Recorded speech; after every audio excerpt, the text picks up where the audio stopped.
Scientists can now predict what you'll do 7 seconds before you even decide, not from your body language, but by reading the electrical signals in your brain. And this technology is already inside people's heads. A revolution in neuroscience is happening right now, with devices being implanted that can decode thoughts and influence decisions. Companies promise medical miracles like curing paralysis and depression, but they don't talk about the psychological consequences. Users report thoughts that don't feel like their own, a blurring line between their mind and the machine. Some say it's like a stranger living in their skull. It gets darker. Corporations are using this tech to track worker attention. Marketers are measuring your brain's response to ads. Your thoughts are becoming profitable, exploitable data. How did we get here? What happens to your identity when an algorithm knows your mind better than you do? This is the final frontier of privacy. Right now, as you watch this, your brain is generating thousands of electrical signals, patterns that reveal your emotions, your desires, your deepest thoughts. And here's what terrifies neuroscientists. Those patterns can now be read, decoded, tracked. What happens to your mind when your thoughts are no longer private? The answer will change everything you believe about free will, identity, and what it means to be human. Brain-computer interfaces aren't science fiction anymore. They're real, they're here, and they're inside people's heads right now. Companies like Neuralink, Kernel, and Synchron have already implanted chips into human brains.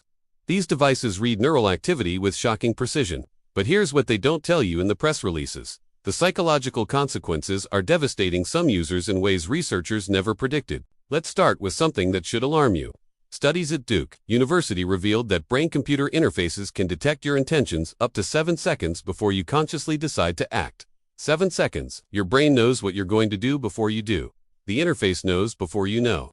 Now imagine that information in someone else's hands. Your employer, your government, a corporation optimizing how to sell you things you don't need. This is called cognitive transparency, and it's already happening. Marketing firms are using portable EEG headsets to measure emotional responses to advertisements. They're mapping which neural patterns indicate purchase intent, sexual attraction, political persuasion. One company boasted they could predict buying decisions with 87% accuracy just by reading brainwaves. Your thoughts have become data. Profitable, exploitable data. But it gets darker. Remember those 7 seconds. Researchers discovered something chilling. When test subjects knew their neural activity was being monitored, their decision-making changed. Not just their actions, their actual thoughts. They began experiencing what psychologists now call cognitive self-censorship. Your brain, knowing it's being watched, starts policing itself. Certain thoughts get suppressed before they fully form.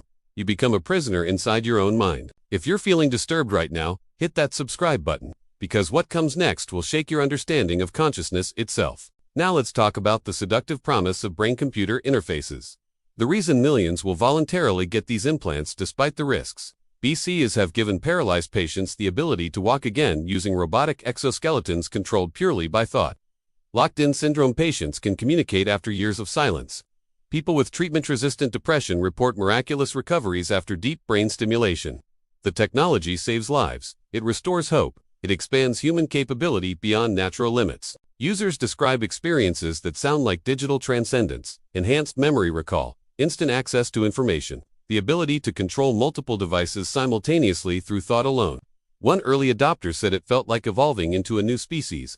Another compared it to suddenly having a sixth sense. The benefits are intoxicating, revolutionary, almost godlike. But here's the psychological trap. These users also report something unsettling, a growing confusion about where their organic thoughts end and the machine's influence begins. The interface doesn't just read your brain, it communicates back. It sends signals, adjusts patterns, optimizes neural pathways for efficiency.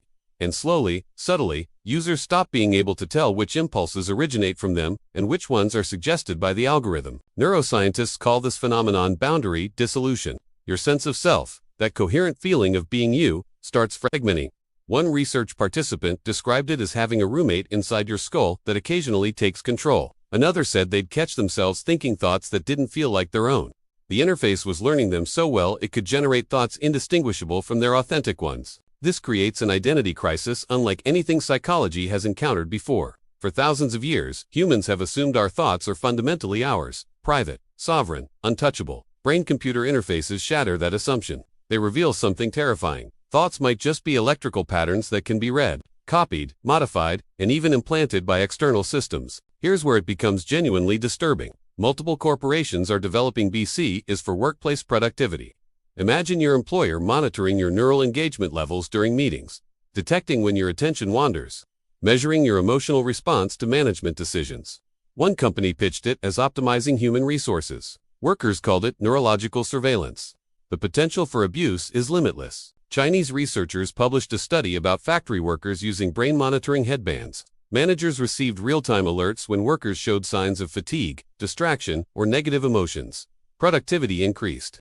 But workers reported severe anxiety, knowing their every thought was being evaluated. Some developed paranoid tendencies. Others experienced what psychiatrists diagnosed as surveillance-induced cognitive fracture, a new disorder where constant monitoring fragments your sense of mental autonomy. The psychological damage goes deeper.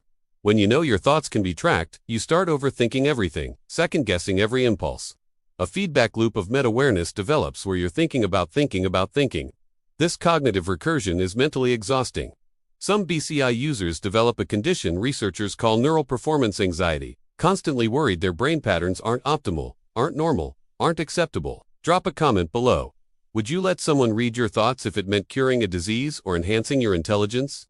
Because that's the choice coming for all of us. Now we need to confront the philosophical nightmare at the heart of this technology. If a computer can predict your decisions 7 seconds before you consciously make them, do you actually have free will? Or are you just becoming aware of decisions your unconscious brain already made? Brain-computer interfaces force us to face an uncomfortable truth. Consciousness might be an illusion, a story your brain tells itself to make sense of predetermined neural cascades. This realization psychologically destroys some people. There are case studies of BCI users experiencing existential crises so severe they required psychiatric intervention. They watched their interfaces predict their choices with such accuracy that they stopped believing in their own agency.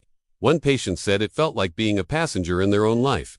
Another described it as discovering you're an algorithm that mistakenly thinks it's a person. The psychological term for this is deterministic trauma, the emotional breakdown that occurs when you lose faith in your own autonomy. It manifests as depression, dissociation, and a profound sense of meaninglessness. If your thoughts are just predictable patterns, what's the point of anything? Why try? Why choose? Why exist? But here's the twist researchers didn't expect. Some users embrace it. They find freedom in determinism. If their thoughts are just neural algorithms, they can reprogram themselves, optimize their patterns, become better versions through conscious intervention. It's a strange form of technological Buddhism, accepting the illusion of self to transcend it through technology. Yet even that acceptance carries risks. Studies show long-term BCI users develop altered personality traits.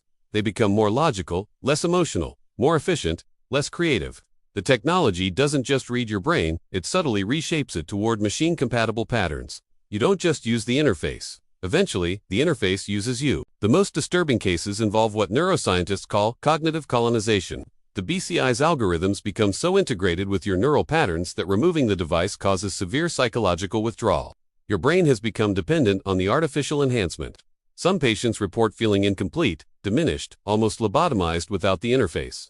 They've outsourced parts of their cognition to the machine, and getting those functions back requires months of neural rehabilitation. This is the ultimate psychological horror. Technology that makes you need it, that becomes so entangled with your identity that separation feels like self-amputation. You're no longer using a tool, you've merged with it, and there's no going back without losing pieces of yourself. Here's the reality nobody wants to acknowledge. This technology is inevitable. Brain-computer interfaces will become as common as smartphones within 20 years, maybe sooner. The benefits are too significant, the competitive advantages too powerful, the medical applications too valuable. Society will adopt BCIs and will face these psychological consequences on a massive scale. But there's something else happening behind closed doors, something that should terrify you. Governments worldwide are developing neurorights legislation, legal frameworks to protect cognitive liberty. Why now? Because they know what's coming. International committees are secretly drafting treaties about mental privacy, cognitive sovereignty, and neural autonomy. They're preparing for a future where your thoughts are no longer legally protected by default. Some jurisdictions are already establishing neural data as a protected category, separate from other biometric information. Chile became the first country to establish constitutional protections for neural rights. Spain followed. These governments understand. We're entering an era where the battlefield is your mind, and whoever controls the interface controls you. The most chilling revelation. Several intelligence agencies have invested heavily in offensive BCI technology. Systems designed not to help users but to influence them, to modify decision-making, to implant suggestions that feel like organic thoughts. This isn't conspiracy theory, it's documented in declassified research grants. The future of psychological warfare is neurological, and most people have no idea it's already here. So what do we do? First, understand this. The fight for cognitive freedom is the defining human rights struggle of the 21st century. Your mental privacy is the last frontier, and it's under assault from every direction. Commercial interests want to monetize your thoughts. Employers want to optimize your cognition. Governments want to monitor your intentions. And the technology to do all of this already exists. We need fierce advocacy for neurorights before it's too late. Legislation protecting mental privacy. Regulations preventing cognitive surveillance. International treaties establishing thought as sacred ground. This isn't about stopping progress, it's about ensuring that progress doesn't destroy what makes us human. Here's your call to action. Educate yourself about brain-computer interfaces. Understand the technology before it becomes unavoidable. Demand transparency from companies developing BCIs, support organizations fighting for cognitive liberty. And most importantly, have conversations about this. Talk to people. Raise awareness. Because the decisions we make in the next few years will determine whether humanity retains sovereignty over our own minds. If this video changed how you think about technology and consciousness, smash that like button and share it with someone who needs to see this. Subscribe because we're covering the psychological implications of emerging technologies that nobody else wants to discuss. The future is coming whether we're ready or not, and your mind might be the last thing you truly own. The question isn't whether your thoughts will be tracked. The question is, when they are, will you even know it's happening? And will you still be you when the interface is finally removed? Think about that. Or maybe you just did, and somewhere, an algorithm is already learning what that thought pattern looks like.